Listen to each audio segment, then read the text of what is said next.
Welcome to the Relationship Rehab Podcast. I'm Sammy, a certified breakup and relationship coach, attachment specialist, former love addict, and spiritual junkie.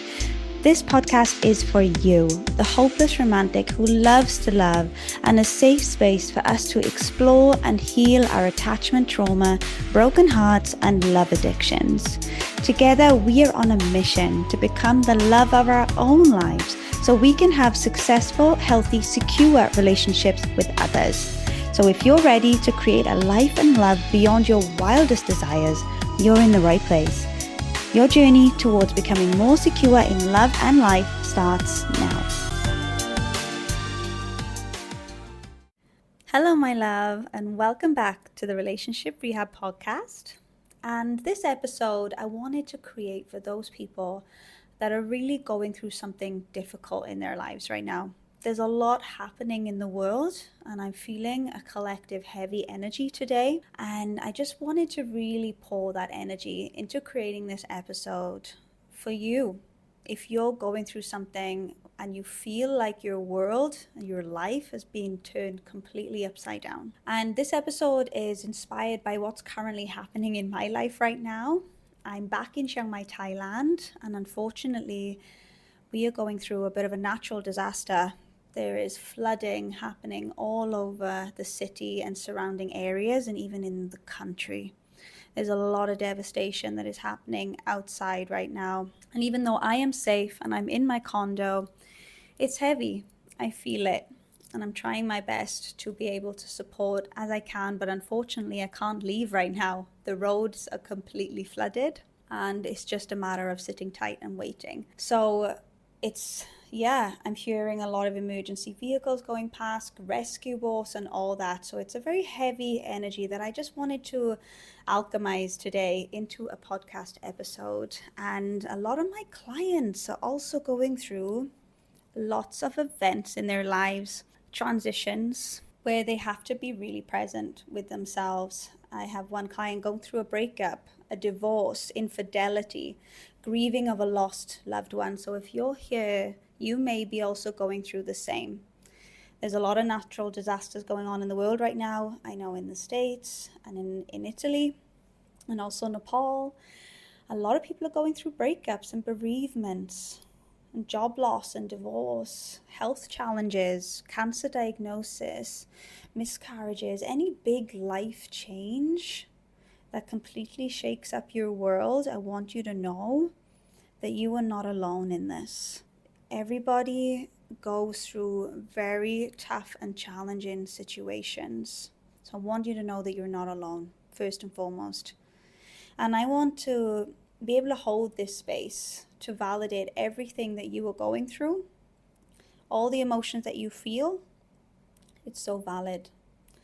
And it's important that we give it that space, that you give yourself that space to be able to process anything that is happening right now, to be able to release those emotions so they don't get shoved down and dismissed. And in today's episode, I want to be able to give you some tangible tools, advice on how you can build up that resilience if you're going through that tough time, so you can move through it as gently as possible and process everything. I think it's so important that we give the space to process, guys.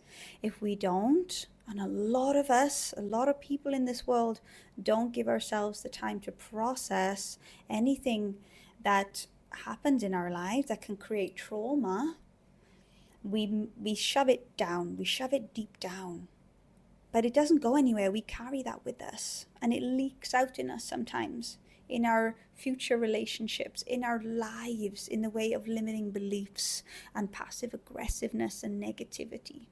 So if you're here, I know that you are wanting to process, you're wanting to be able to move forward in the best way possible.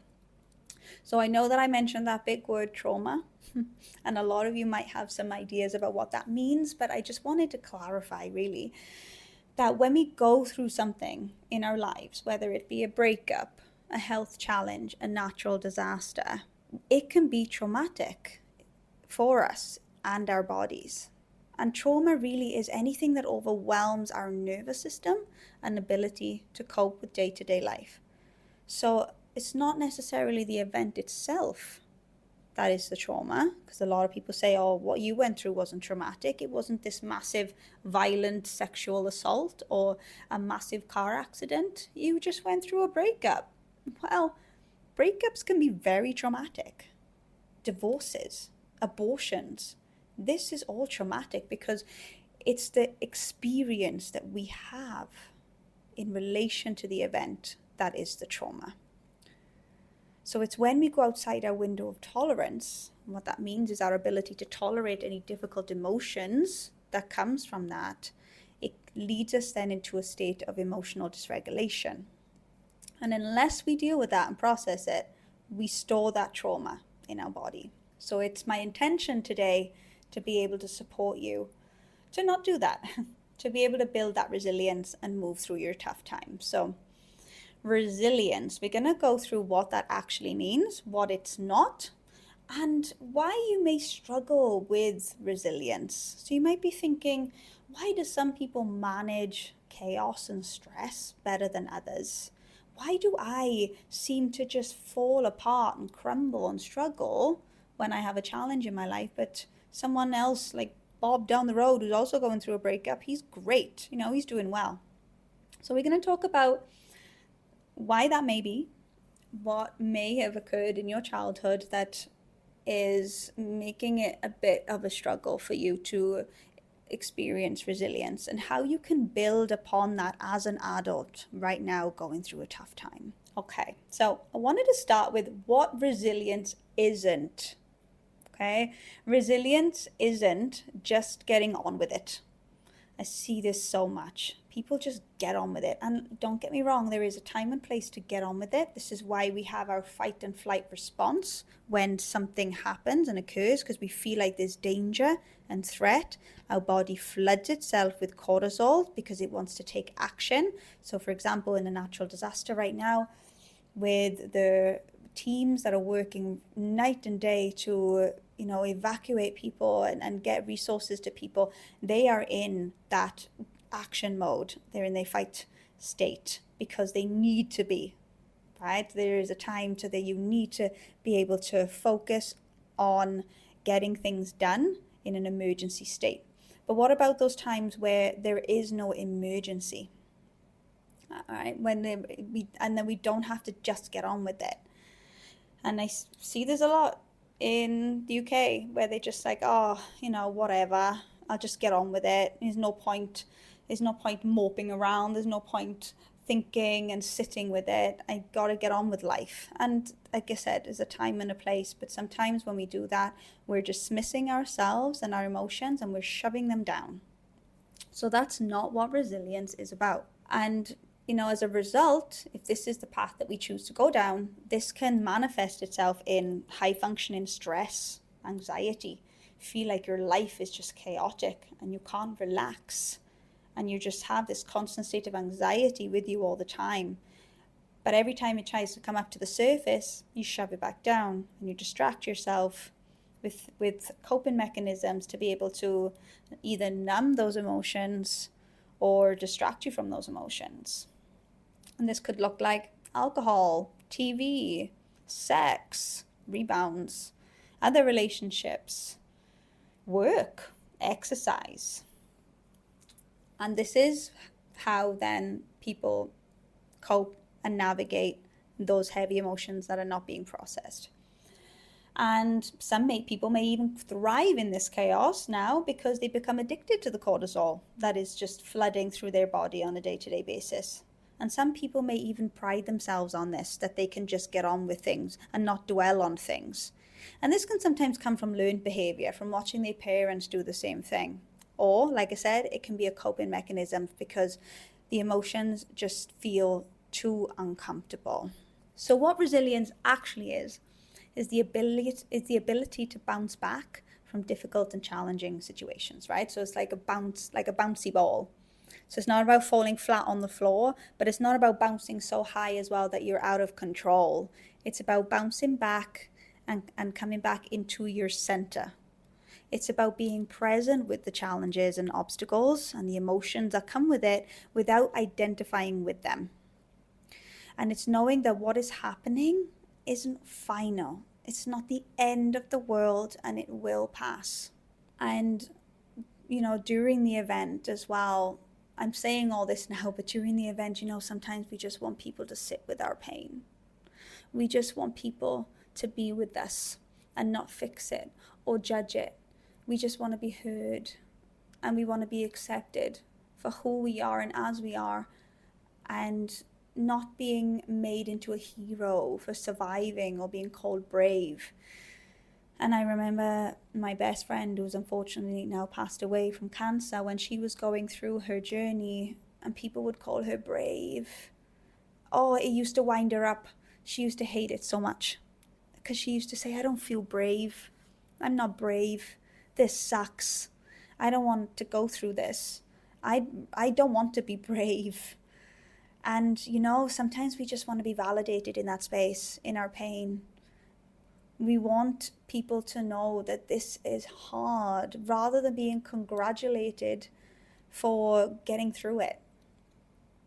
Sometimes we just need that space, and that can help us build resilience. That could be the foundations of what it means to be resilient, is being present with it and knowing that what you're going through is a journey. So in that sense, resilience is maintaining a sense of groundedness and staying with yourself during the event. So while you're feeling all the emotions, or while you're navigating a stressful situation, like a divorce hearing, or when you're going through a breakup and that person's coming to collect their stuff, or when you're with someone and you're supporting them through something.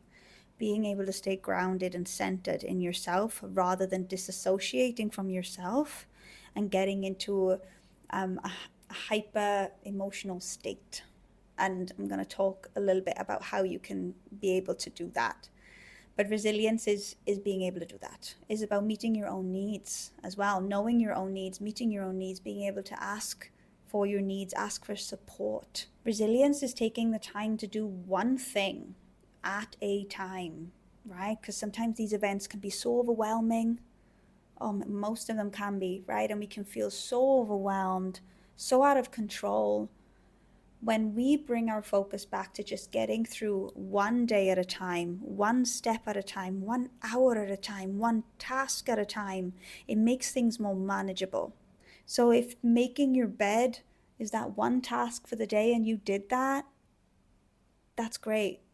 Maybe tomorrow we will make the bed and shower, right? So it's just, we sometimes think that we have to fast forward through everything.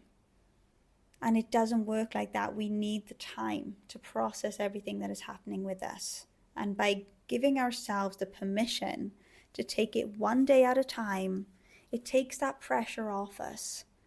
Like right now, I just want to get out there and help, I just want to move through this. I want to get back to normal. We always have this thing, we want to get back to normal, but we're missing the point.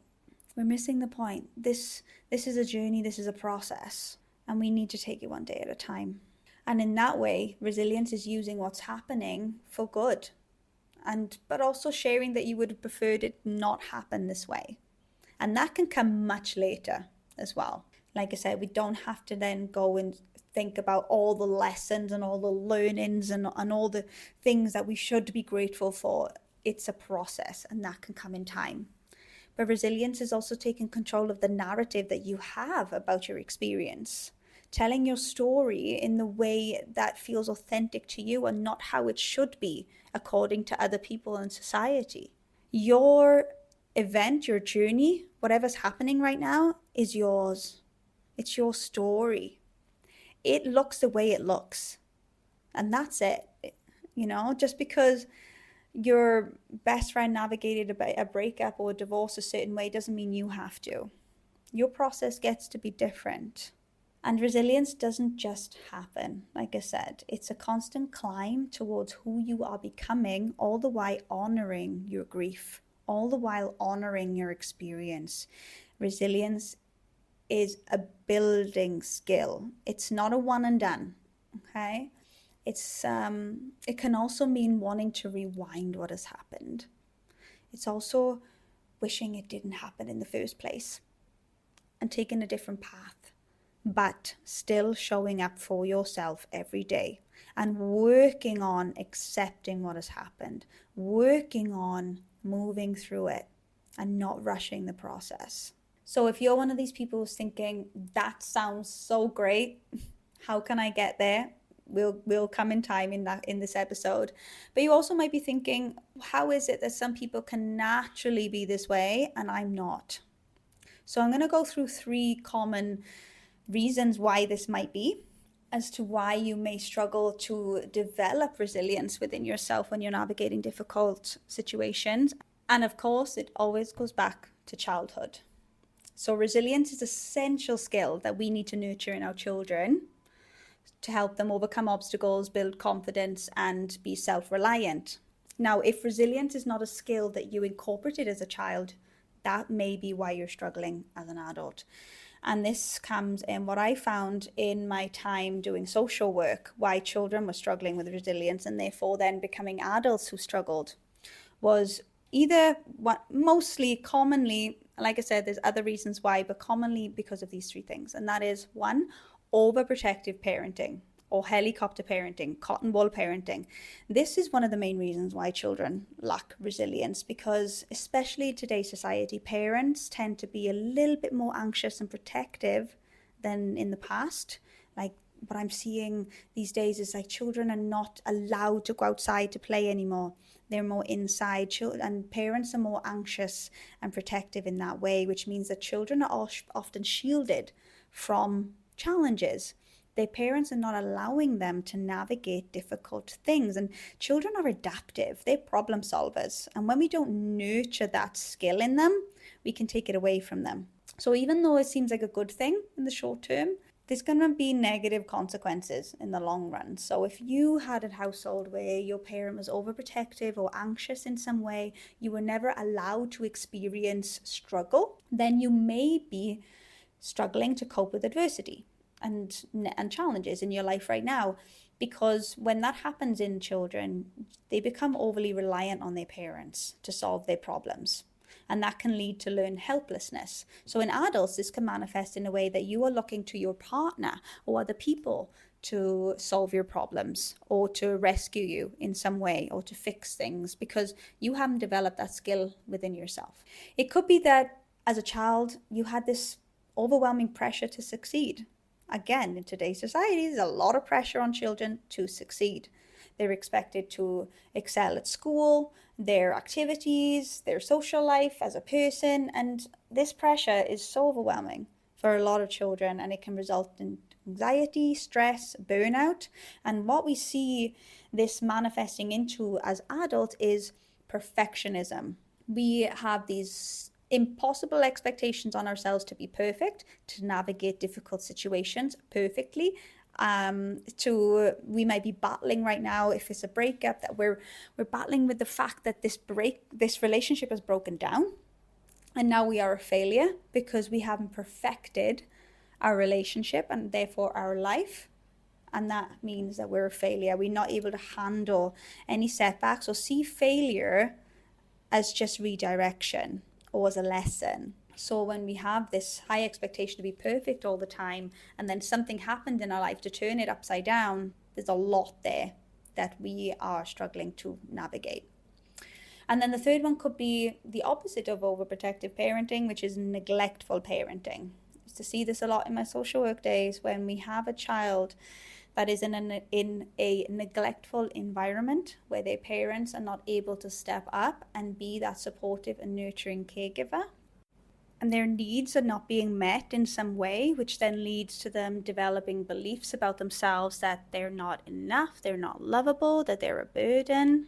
They may have parents that lack resilience themselves. So if we grew up in a household with caregivers that were not able to cope with stress or had a negative outlook on life or negative beliefs, that can then become learned behavior and formed into our own conditioning, that the world is against us and that we are a victim and we're unworthy and we're useless. And all of these beliefs can then start to formulate into our subconscious, making that our external reality. So if you are adopting beliefs when you're going through this difficult situation right now, that of course this is happening to you because it always happens to you, or that this is happening to you, that you're a victim to the world, then I would encourage you to look at what were some of the beliefs that were formulated for you in childhood. Okay, so let's get into the 7 C's that I want to talk about of how you can start to develop and build upon resilience during this really difficult time that you're going through in your life right now. And like I said, take every single one with a pinch of salt. Don't push yourself to get to a certain result or an outcome, but be able to hold yourself with compassion and gentleness and kindness. So like I said, this idea I adopted from Kenneth Ginsberg, which is a pediatrician, but I've tweaked it slightly. I've added my own and I've taken a couple of his out. So the first one I want to talk about is one of my own, and I think it's the most important one, and I don't understand why he didn't include it, but it is compassion. I'm interrupting this episode to ask you a question. Have you taken our relationship archetype quiz yet? If you haven't and you want to know more about your attachment style, this is the quiz for you. All you have to do is answer 10 simple questions, and that will take you to your result to find out what archetype you are, whether you're the mountain, the wind, the sun, or the ocean. So to get started for free, click the link in the show notes below, and don't forget to let me know what archetype you are as well. All right, let's get back to the episode. My love, compassion is everything when we are going through something really difficult. And it's just unfortunate that when we experience great pain in our lives, we don't often treat ourselves very well. We can often spiral in those spaces of shaming, blaming, criticizing, condemning ourselves. Like, oh my goodness, the way that we talk to ourselves, the way that we behave during these times can be really tough on ourselves. And it can also be detrimental to our progress as well. So if you're beating yourself up right now because you believe that you contributed to the event that is occurring right now, you're bullying yourself by shaming and blaming, and you have this cold, uncaring attitude with lots of harsh judgment towards yourself right now, I want you to just place a hand on your heart and take a big deep breath. This is the time where we need to pour ourselves with so much love and compassion for what we're going through, regardless of whether we believe that we're at fault. We need to be compassionate towards the emotions that we feel as well, and not blame or push them down anywhere because we believe that crying is a weakness, for example. Like, allow yourself to cry. Be compassionate towards yourself if you find yourself crying in public. It's so okay. I personally allow myself to cry in public all the time. I quite like it. I want people to see me crying because I want to normalize it. So self-compassion means learning how to treat ourselves like we treat our best friend, our partner, our child. So if your best friend, your child, your partner was going through what you're going through right now, how would you treat them? What would you say to them? How would you behave with them? How can we be that person for ourselves? How can we acknowledge and validate our own pain and respond with kindness and caring? So what I want you to do if you find yourself needing a little bit more compassion is, first of all, start to identify what are some of the things that you're saying to yourself. Are you telling yourself to just suck it up? Are you saying yourself that, you're not allowed to cry? You got to be a man. You got to be an independent woman. Or that you're a terrible person, that you shouldn't be doing this, you shouldn't be doing that. Like, take a second to really start to notice some of the things that you're telling yourself.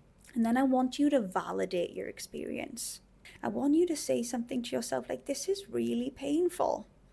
This is really hard. This is really freaking shit. This is horrible. I do not want to be going through this, but I am, and I'm here with you. Say that to yourself. Say you're going through something really difficult right now, and I am showing up for you. And hold yourself. So the process of healing and navigating something difficult, the essential first step really is self-compassion. Intentionally noticing and acknowledging our pain, our suffering, our thoughts, the beliefs that we have, the feelings, the emotions, the sensations in our body, and being present with it all in the moment with kindness, speaking to ourselves kindly. The second C is coping. So a lot of us, when we go through something difficult, we're always coping one way or another. We may cope by distracting ourselves, numbing ourselves, smoking, drinking, having rebound sex, going partying, exercising profusely, binge watching TV. We're always finding ways to cope with what we're going through. So it's about seeing how we can replace those, let's say, default coping behaviors with positive coping behaviors so we can move ourselves from a space of chaos to calm. Like right now, for instance, with all this going on in Chiang Mai, I'm really having to practice a lot of grounding, mindful activities to be able to keep myself in a state of calm, to be able to keep myself in a state of focus and control, and not completely lose myself to anxiety and hopelessness because of what's happening. So when we are going through something difficult, we typically go into our sympathetic nervous system, which is our fight or flight response, right? But we go into it for a reason, because our body feels like we're in danger, whether we're in danger of being abandoned, rejected, or whether our life is in danger in some way. It's going to flood our system with cortisol, because it's ready to take action. It's ready to fight or flee from the situation. So I want you to notice what is happening in your body right now. What are those emotions that you're feeling? It can be anxiety, anger, sadness, guilt. How can you allow those emotions to be present? Because it's going to look different for everyone. Some people might respond with overwhelming sadness. Someone else might respond to your event with anger. So how can you be present with what's coming up for you? And when we go into the survival mode, but we stay in the survival mode, because it's okay to go into that sympathetic response of fight or flight, but how can we deregulate and come back down into a place of centered calmness? So for example, I may go up into anxiety when I'm reading the news. I really had to get strict with myself about looking at the news because it was putting me in a state of anxiety. And then I had to put the phone down and do some yoga to be able to deregulate myself back to feeling calm. So what are those things that are triggering you to put you into that state, and how can you get yourself back down? Those coping strategies, whether it's some sort of movement, walking, nature, yoga, exercise, maybe it's talking to someone that you trust. How can you keep yourself in that regulated state regardless of what you're going through? Breathing. It's a really beautiful one, to be able to just take a breath through all the stress and anxiety that you're going through right now. Because when we stay in a heightened emotive state, when we stay in that anxiety, our neocortex, which is our thinking brain, our rational brain, is completely offline. And what that means is that we can't make decisions, we can't focus, we can't function, because our body is in a state of alert. And it's shutting everything else down. Your digestive system, you might not feel like you want to eat. Your reproductive system, you might miss a period or two. Everything starts to shut down because you're in survival. So it's so important to now develop those strategies to get yourself in a calm state, regardless of what you're going through, so you can navigate from that energy. The third C is community or connection. So one thing that I am blown away with right now in Thailand is the sense of community. Isn't it incredible that when something happens, especially something on a collective like this, the community just comes together and they help and support each other, and you really see your faith in humanity just gets restored. And maybe you're experiencing that on a personal level as well when you're going through something really tough, how people just rally around you and support you in any way that they can. And it's when we're going through difficult times that we start to learn who we can lean on. We hear this a lot, right? That when you're going through something difficult, it's always about who shows up for you and who doesn't. And with those people, or with that community that is showing up, like how can we nourish that? How can we use it in the best way possible to support us to navigate our difficult situation? And we can do that by practicing vulnerability and being open about our experiences. Share how you're really feeling with these people that you trust.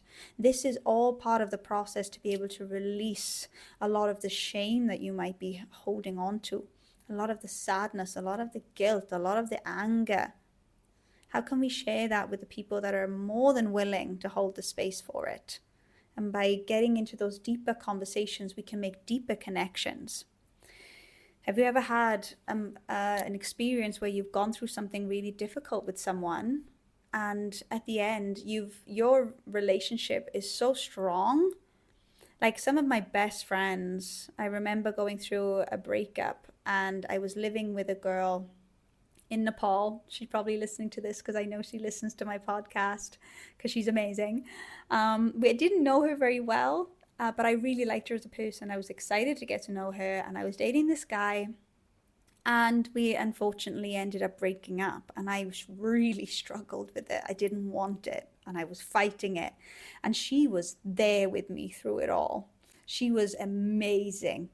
She was my rock because it was so devastating back in the day when I was going through this, but she was there for me, and we became so good friends. Even today, I would consider her one of those really precious friends that I may not speak to all the time, but she's there.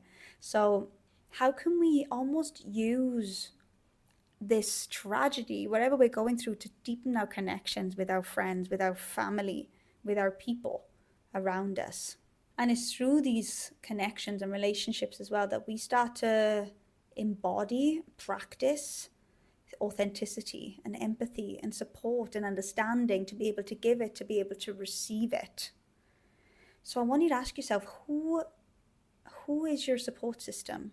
Who do you have around you that you feel so comfortable and free to talk about anything with? Who is your safe space that you're able to be whoever you want to be with? And you might feel like you don't have that in your life right now. A lot of people come into coaching or therapy for that reason, because they don't feel safe enough to be authentic and vulnerable with the people are in their life. So they rather have that professional person who knows how to hold the space and to be able to support them in the way that they need it. But maybe that's something that you don't need. You just need to have those friends and family around you to listen and not fix and not give advice, unsolicited advice. So surround yourself with those people, and that is a massive pillar of being able to build that resilience as well. The fourth C is character. This is an interesting one. And when I heard this, character, as one of the pillars of building resilience, what came to me was, who do you want to be during this time? What character or role are you playing? So if it's a collective event, just like a natural disaster, what is your role? How do you want to show up? If it's a breakup, a divorce, a health challenge, who do you want to be during this time? Because your character, the way that you choose to show up for yourself and others during this time, represent the compass that guides your decisions and actions, especially in challenging circumstances. And this is a time to really look at what we value as well, our values, what we believe to be the right thing to do, or what we stand for, what we stand against during these times of unsettle or conflict or collective events in that way as well. So developing a strong character, and like I said, this comes with difficult times as well. Like when we can see the difficult challenges that we go through as character building, as an opportunity to develop a strong character, can also change our perspective, right? But what it means is a lot of introspection, a lot of looking within, understanding what we value and aligning our actions with those values. So this can be understanding ourselves more as well, and really understanding what matters for you in your life. Now, we may fall into victimhood and self-criticism. We may think, okay, I don't have that strong sense of character right now. And that's okay. That's okay. Because what you carry doesn't define you. It's how you carry it. That's what character means. You are so strong. You are stronger than you know, because you are going through what you're going through. And I'm sure that you have been through hardships before in the past that would have threatened to take anyone down, but you got through it. Remember those times you've gone through before. And that in and of itself is a reminder of your resilience. Those storms that you have passed, and you've made it this far in your life, and that says something about you. So when we are able to look back at the progress that we have already made, like I said, this can be a reminder of our resilience. We can use what we're going through right now. Like I said, if you're right at the beginning of your journey, this is to come. Don't rush your process. The abilities, the skills, the resourcefulness that comes out when you go through something traumatic can be that reminder, can be that opportunity to foster a sense of self-reliance, self-compassion. And when you lead, when you choose to lead, or you're working on leading with this intention, with this form of character, anything is possible, and the world opens up to you in a different way. And you've gotten yourself this far, so give yourself some grace. The fifth C is confidence. Confidence in yourself, confidence in others, confidence in humanity, confidence in knowing that you are going to get through this. About nurturing that self-belief, that you have everything that you need within you to get through what you're going through.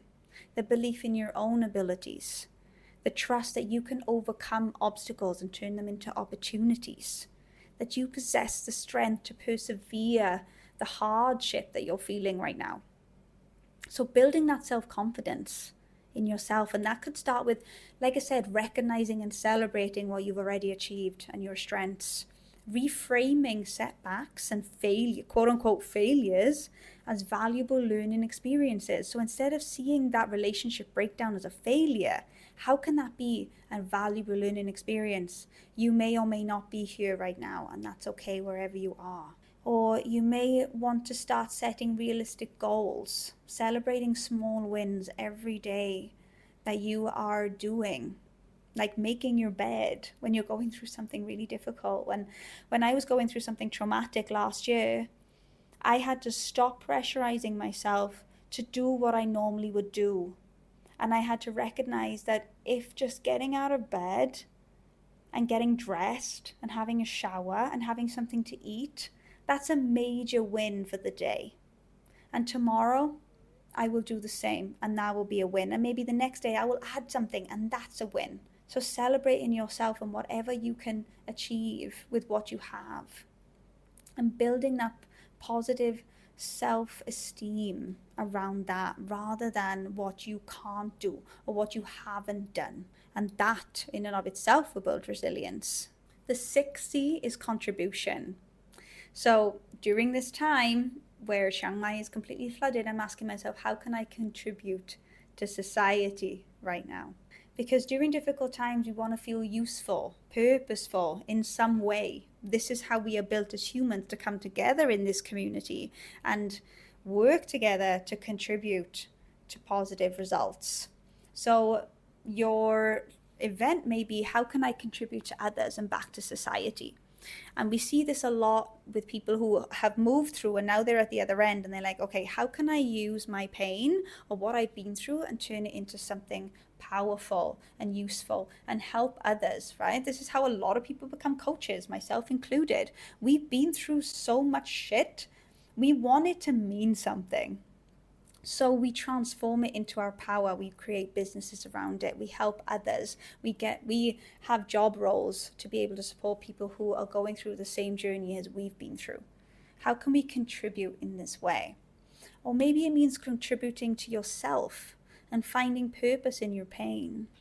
How can you start to think about rebuilding your life and creating opportunities out of those obstacles? And starting over in this way can have a lot of benefits, and how this event, this pain, can contribute to your future and be able to rebuild your sense of self and your life and find new ways of living.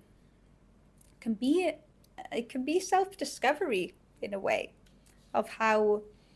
And like I said, we need to be in that space where we can see what we're going through as a way of contributing to our future and our sense of self. So when you are there and you can take what happened to you and mold it into being something that you can use either for yourself or for others, that's so powerful. And when we're able to be in that space where we can live our lives from that sense of empowerment and take back our power. Maybe it was being stripped away from a divorce. Oh my gosh, isn't that amazing to be able to get to that space? But it takes time. I want to remind you of that. And that's what we call resilience, right? To be able to be resilient in that way, to turn our pain into our power. And the last C of building resilience is control. A lot of us, when something happens in our life, especially an event that we did not expect or want to happen, we feel out of control. We feel helpless. We wanted things or do want things to go a certain way. So then we start to resist. We want to fix it. We want to make it better some way. We're resisting what has happened and we're not accepting it.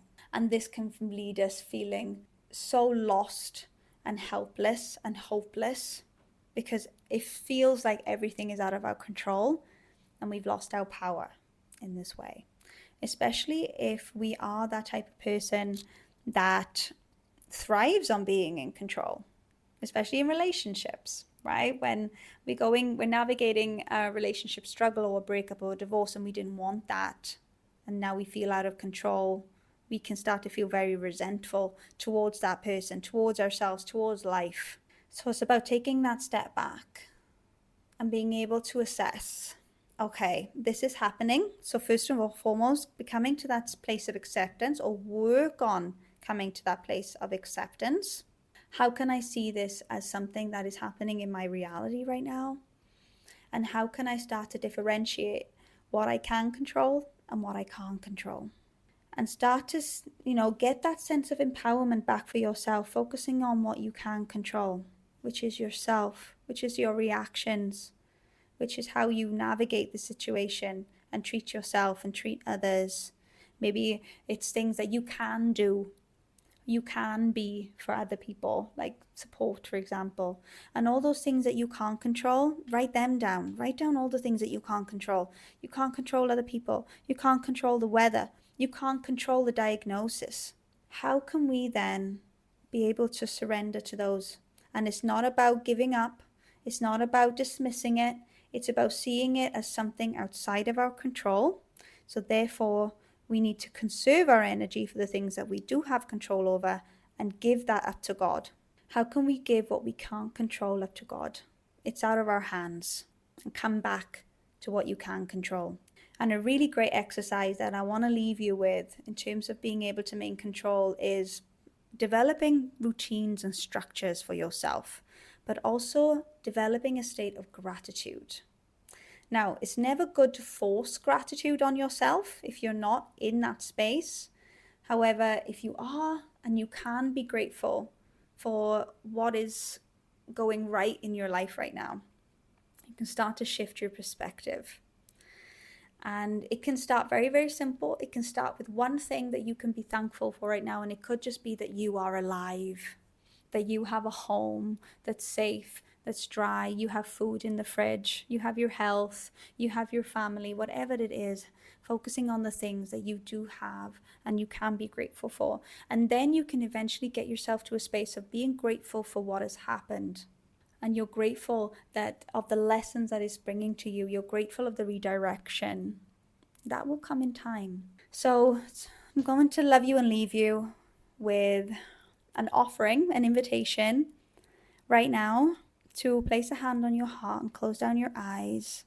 Now you have got a lot of information now of how you can start to foster resilience in your difficult situation and understand what's happening for you right now.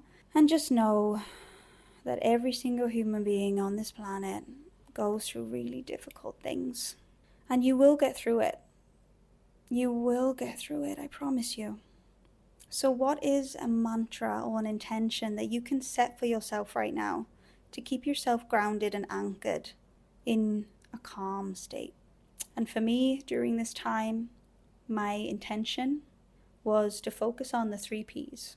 And that is peace, purpose, and presence. How can I keep my peace? How can I be of purpose?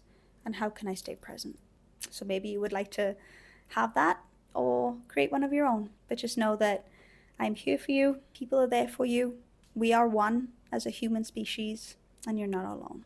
Thank you for being here. Reach out if you do need any further support and you want to talk about whatever you're going through. I'm here for you. Send me a DM and we can have a chat. But until then, my loves, I'll see you in the next episode. Thank you so much for joining me on the Relationship Rehab podcast. I hope that this episode has supported you in healing, growing, and evolving out of insecure attachment and unhealthy relationship patterns and into safe, authentic love with yourself and others. If you enjoyed the episode, it would mean the absolute world to me if you would just take a second to rate and review this podcast. Every rating and review from you guys counts, as it really helps this podcast to grow so it can reach more people who need to hear this content. And don't forget to connect with me on social media. Take a screenshot of this podcast episode, share it on your IG stories, and tag me at the.relationship.rehab with your biggest takeaway from the episode. I really do love reading them. See you back here next week for another episode on the Relationship Rehab podcast.